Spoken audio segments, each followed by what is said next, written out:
After a restless night, I dragged my wife out of bed to take me and Tricky to the station to catch the 4:30 train into Paddington, and we met up with Tony and Neil to begin our 147-mile journey down the towpath.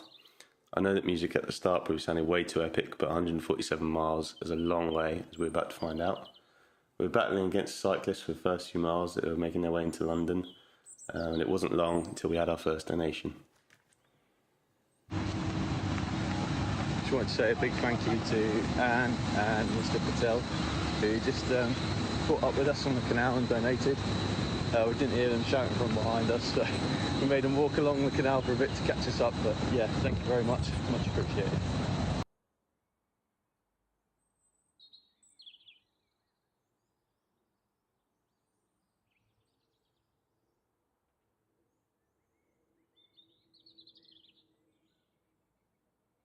Ten miles in, we had our first stop just outside of Smith's farm.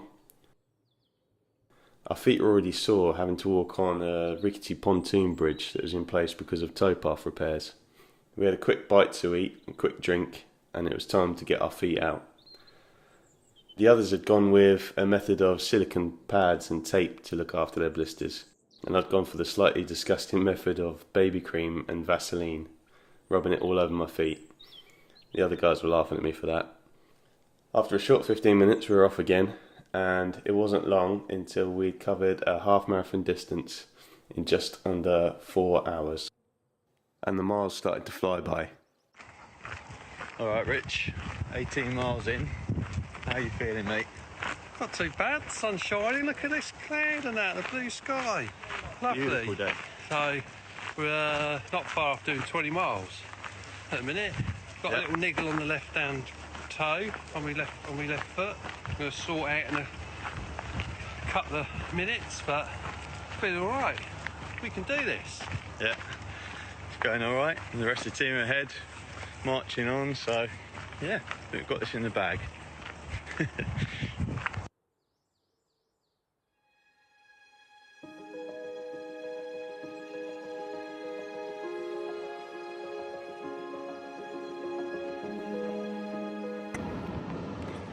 Just had a little stop at the Swan Bottle, our second stop today, 20 miles in.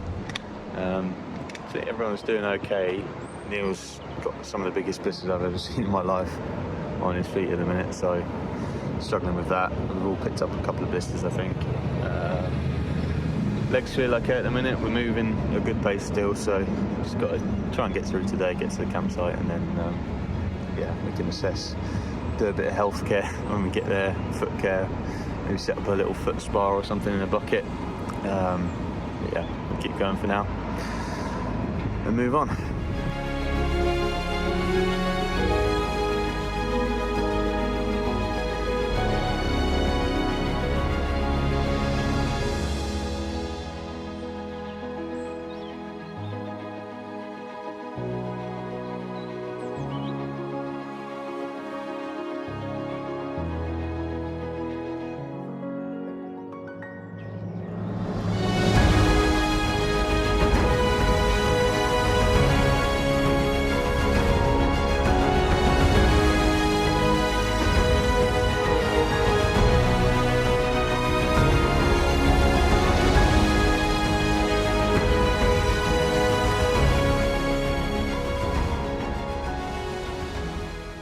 At stop 3, Neil needed some serious help with his feet.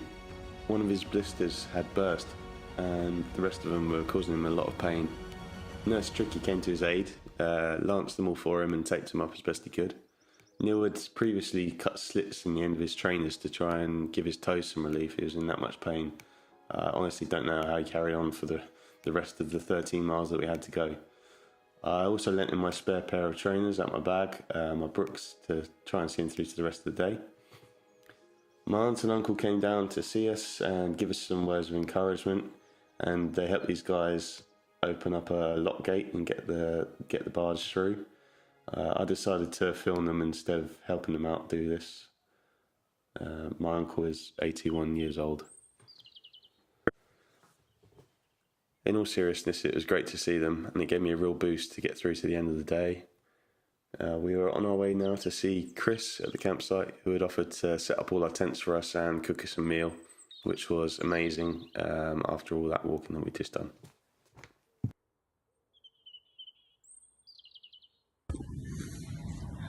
Well, setting up for sucks. Just started the fire. That's for dinner, and then they'll set up over there. Put dinner on, coffee's on, in a good place. 40 miles in. Do you know what this is? Brutal. Absolutely brutal. But it's all good training for tomorrow. After day one, the 100+ miles that we had left seemed even more daunting. We'd all picked up some blisters and our legs were sore, but at least Christian had set everything up for us and was waiting on us hand and foot. We settled in for the night and tried to get ourselves prepared, ready for day 2.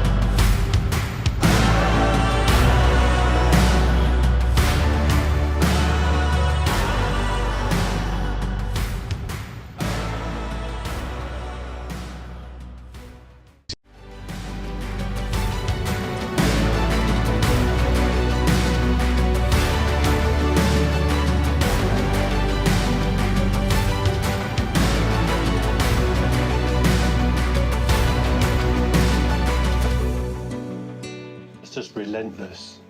If you had an overview, it's like you think the towpaths are nice and flat and it's nice and easy, but I think it's just like, I'd describe it like brutal, but I'd use relentless and I'd use unforgiving.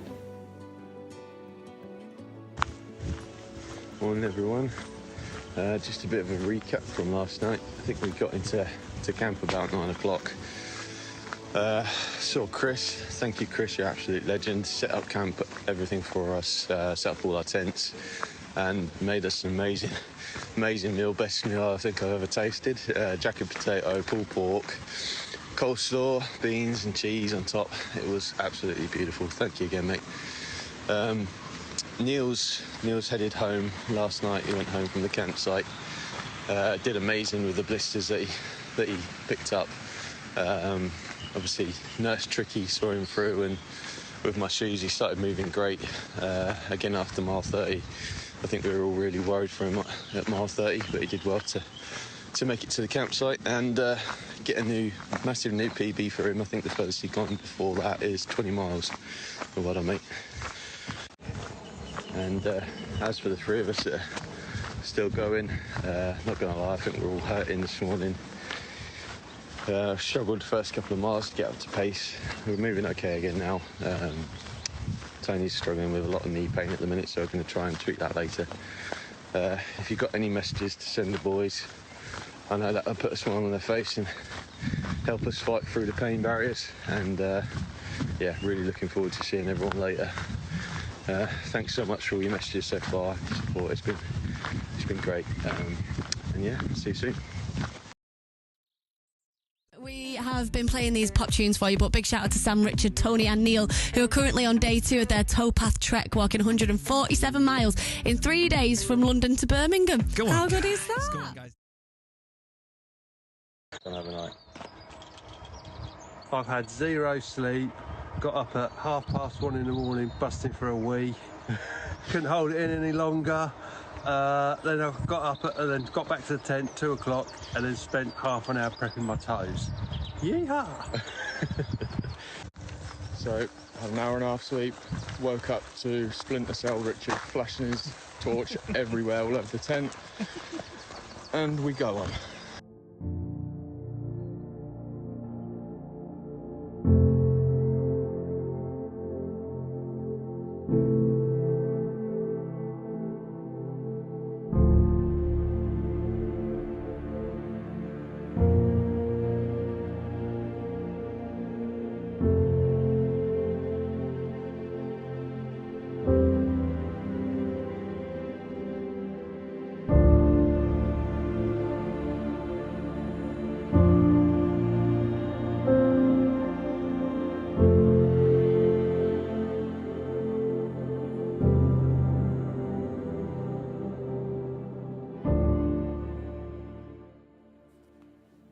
a combination of sleep deprivation and an old injury rearing its head, Tony was really struggling with knee pain.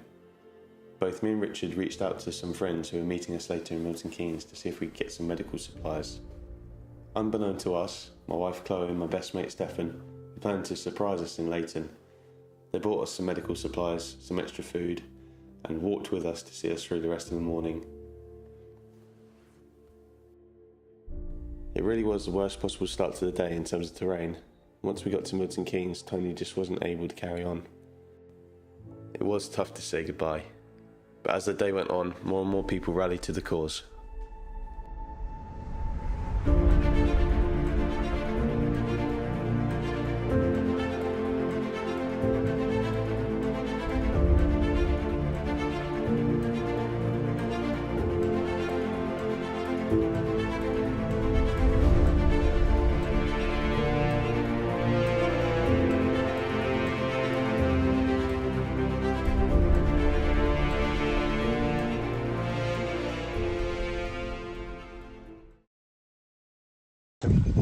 The expected time of the towpath train is due to arrive at Willand Central at approximately 1300 hours.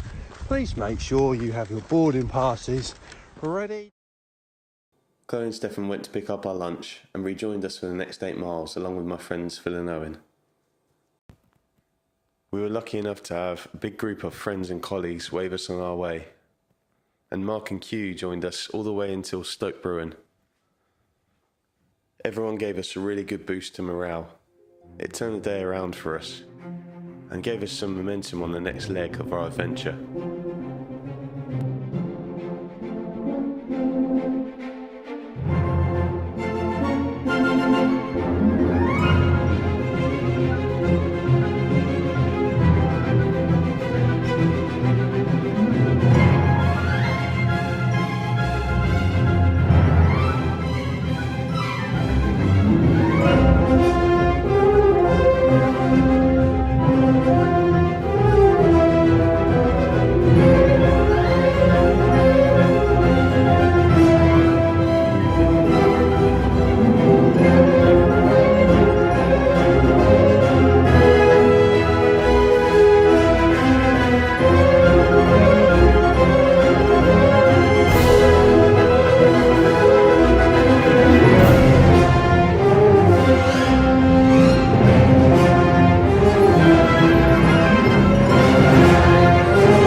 Anna and Nigel met us at New Bradwell and Wolverton, because Wolverton was halfway point, wasn't it? Yeah. That was defining point of day 2 is getting past halfway. Yep. Picked up your dinosaur balloon and my star balloon. Yeah, our friends, Tonius Neilsaurus came along. He was a useful addition as a sunscreen for me, because the sun was on the left-hand side of us as we was going down the towpath. So that was a real benefit for me. As I say, that shaded me. That was useful. I don't know about you, Rich, but I found it really difficult saying goodbye to everyone through that day, especially because we thought through day 3 there wasn't going to be so many people coming to see us. So there's a really long stretch still to do on our own. We still had Q and Mark with us all the way to the navigation in Stoke Bruin, and saying goodbye to those guys was difficult as well. They did get us a lovely cold Pepsi, which we downed pretty quickly. Did our usual quick 15-minute stop, and we were on our way again. Well, we knew that going up at Blisworth and then going up the hill onto the road was going to be difficult, because the road is a hell of a lot harder ground, although it's smoother up and down, harder on the feet. As soon as you get to the other side of Blisworth, the terrain changed again. It was so uneven and bobbly and rough on the feet. So we just hit 90 miles. What words you got to describe today, Tricky? You know what? I'm going to call it emotionally brutal. Yeah, I think that pretty much hits the nail on the head. He's still setting an incredible pace. And we're due to be at the narrowboat in Weedon at about 9:15, and we've both got fish and chips to look forward to. So yeah, and then the real work starts tomorrow. Not gonna lie, I think we're both hurting now. A little bit of pain in every step, but every step is a bit closer to the finish line. Fish and chips, I'm looking forward to it. The fish and chips and the mushy peas, and meeting some friends there for support was the icing on the cake, I suppose, for the end of day 2. Yeah. Is that how you managed to keep up the speed? Because I couldn't keep up with it. Then I was singing fish and chips and mushy peas. I was singing that. It wasn't even a song, but I made it a song. I was singing fish and chips and mushy peas, fish and chips and mushy peas.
I've got to go catch up with Richard.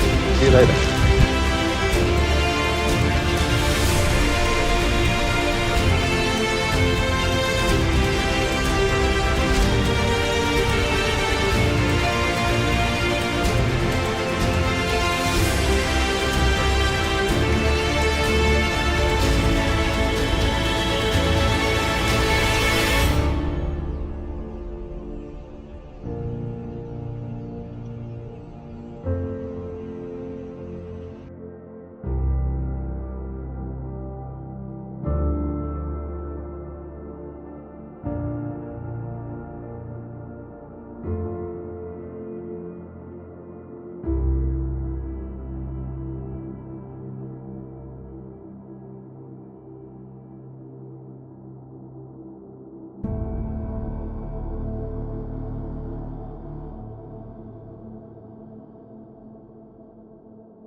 also got another joke for you here.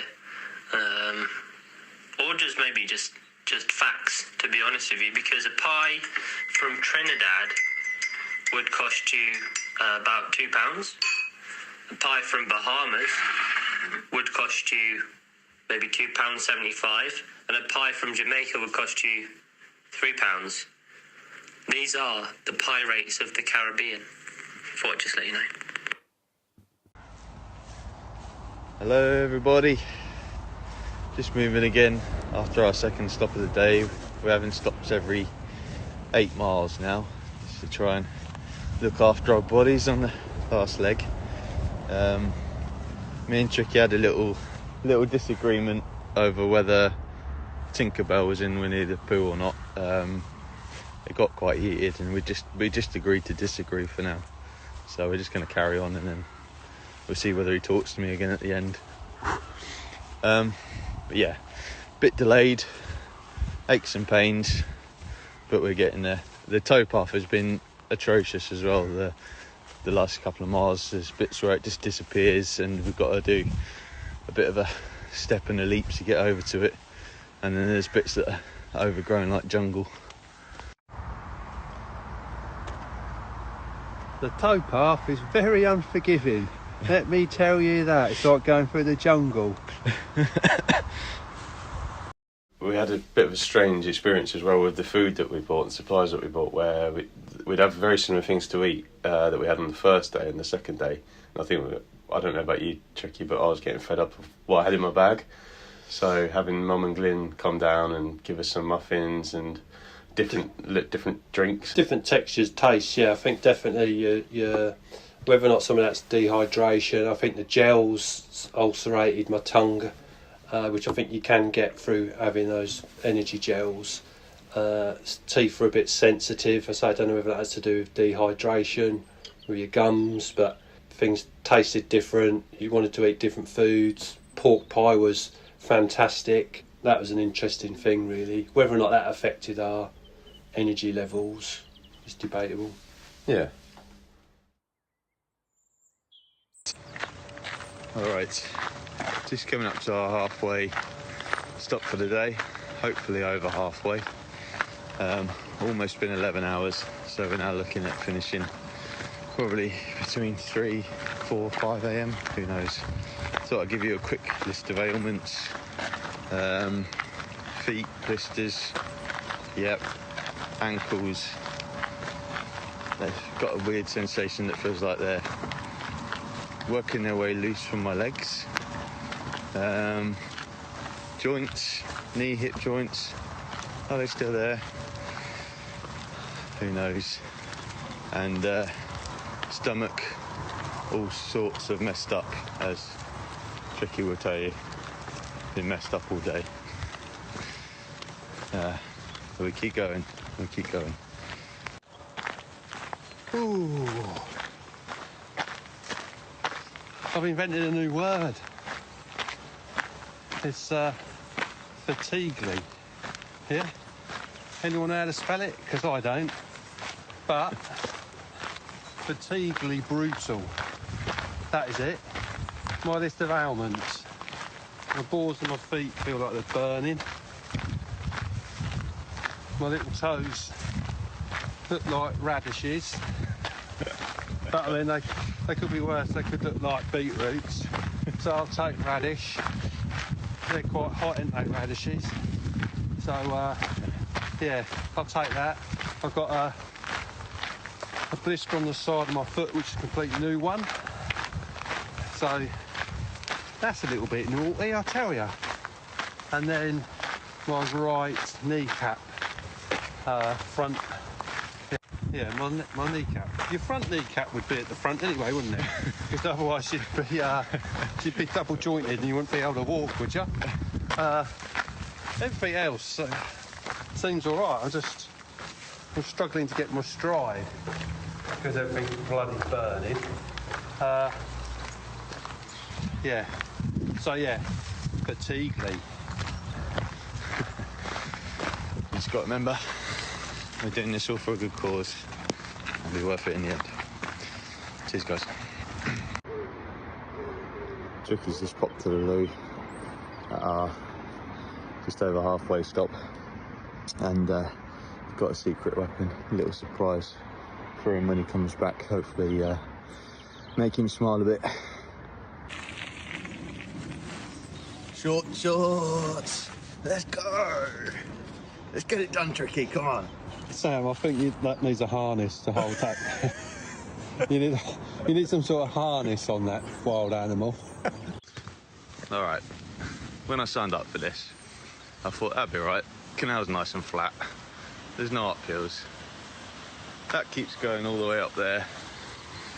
Look how far we've come up already.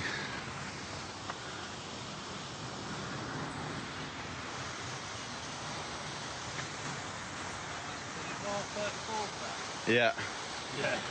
Give us a break. Woo! Eventually, after I finished moaning, we reached the top of the locks and got to mile 125. Our pace had slowed right down now, and we were doing more like 3 miles an hour, where we had hoped to keep up to about 3.3 miles an hour throughout the whole day. I don't think it was just the injuries and the blisters that were slowing us down now. I think it was just the amount of calories and the amount of steps we've taken over the last couple of days, taking their toll on our bodies. Luckily for us, my wife had got up with my sister, and she was planning a surprise visit to give us a resupply, give us some treats, and try and see us through to the end of the day. That's the...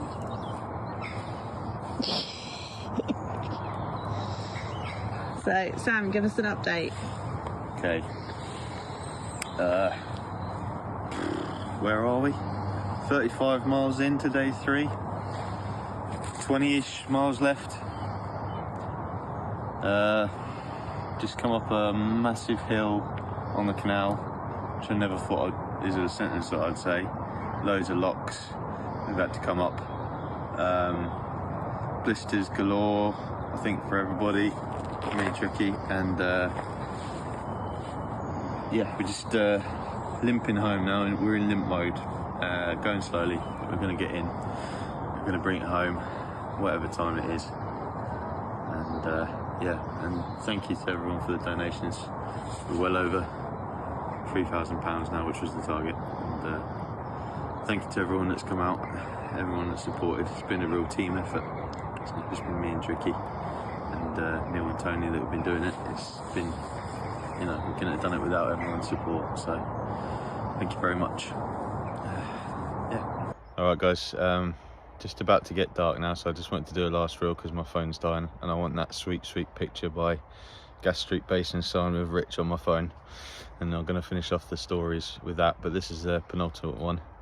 Just wanted to say a massive thank you to everybody, and yeah, we'll see you at the end. I've got my night headdress on. Yeah. That'll help me not lose him through the night then. Let's go, Sam, eh? Yeah, let's go. We've got places to be. By that time, my feet were absolutely pounding. Yeah. So much so that, like, it'd bring tears to your eyes. Your feet would be so pulsating that you'd have to stop, regather your thoughts and stuff. But it was like, as long as my legs keep moving, I'm not stopping.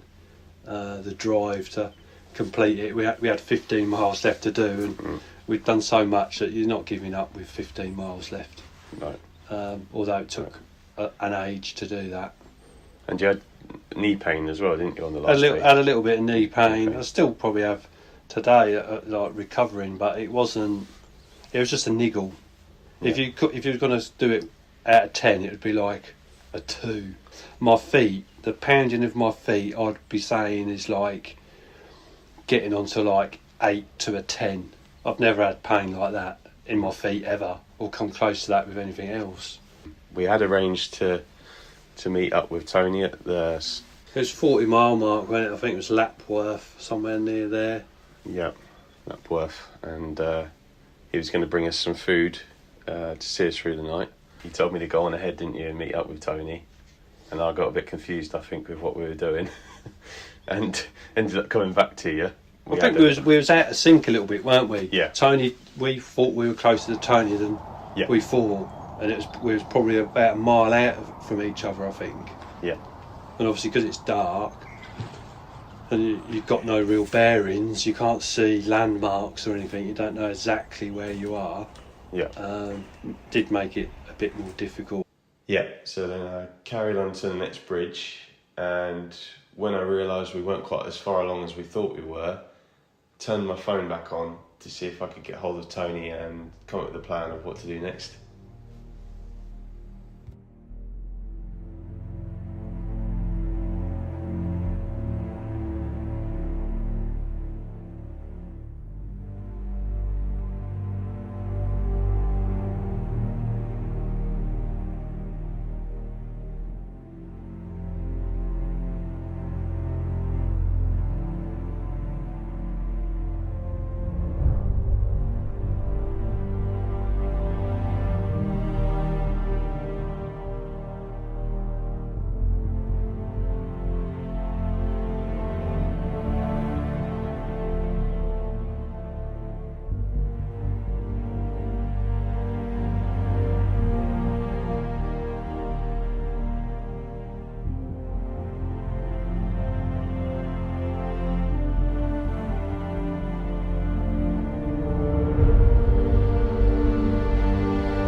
So if you was about to what 3 words your current location and your experience, what would they be?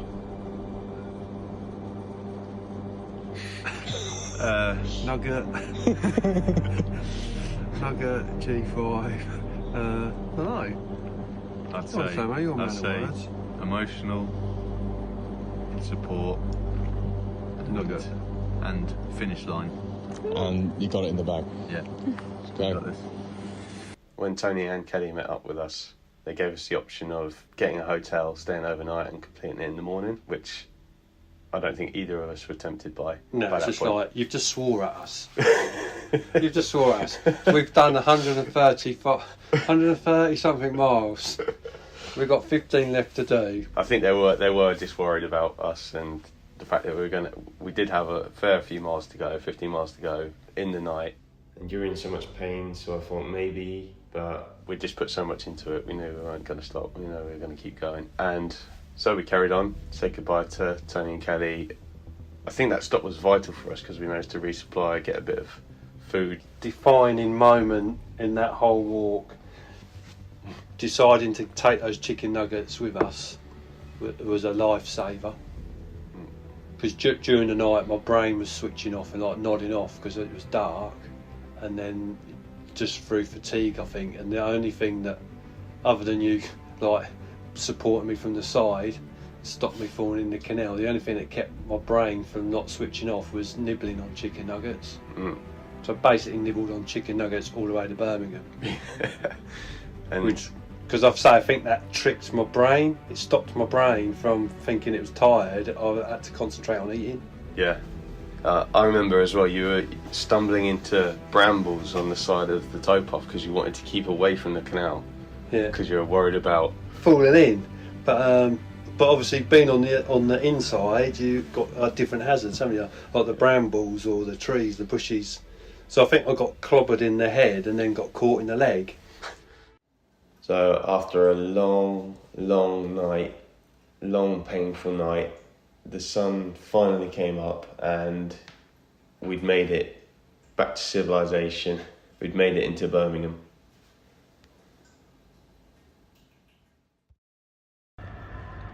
Just out here, 4:30 in the morning in Birmingham, watching the sunrise.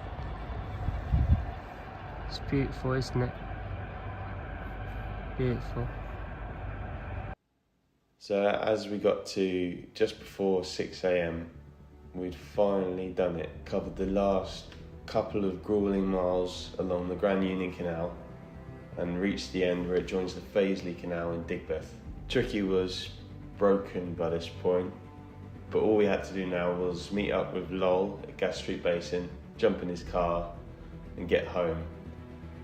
So I turned my phone on, and as I saw the time and worked out how long we had left to go to Gas Street Basin, I realised if I ran there, I could get a picture before 6:30. And a stupid part of me really wanted to do that. But I needed some inspiration, I needed some adrenaline to help get me there.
Alright. Yeah, that works. Everybody in. Come on, Steph. Oh, yeah. Everybody in. Everybody in. Are we all in? Say cheers. Cheers. Cheers. Mad bastard.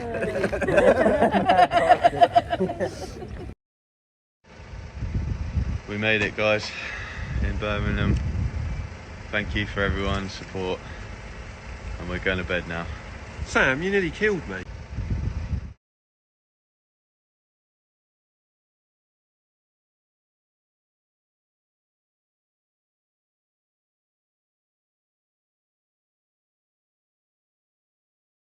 Because I remember asking you, as we were getting close to the finish, was it ever a question mark to you whether you'd get to the end of this? And I think you said... No, I don't. No, I was never. I was always gonna. I think if you set your mind to it, determination, and you're gonna do it. You put the training in, and just keep going. It's that's it.